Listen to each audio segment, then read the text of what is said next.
Here's I kind of showed you how I made these studs after I had already made them, but this is kind of the setup. I'm making the engine side studs for the turboprop. So I've got a 1/2 inch bolt.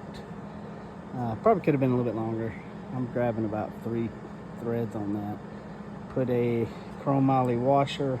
So that's a 4130 chromoly washer.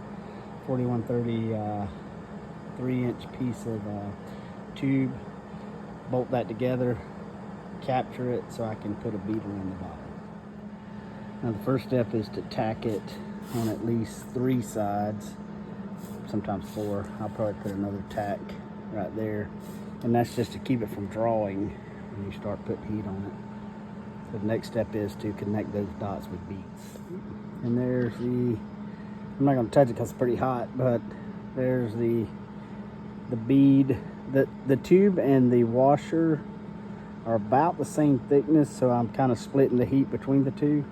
If you use a thicker washer than a tube, then you need to make sure the heat stays to the washer or you'll burn through the tube. So both of these are fairly thick, so I can do a continuous bead.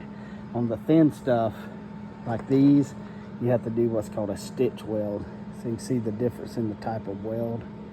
So that's just a bunch of stitches where that's thick enough you can do some semi-continuous beads on it.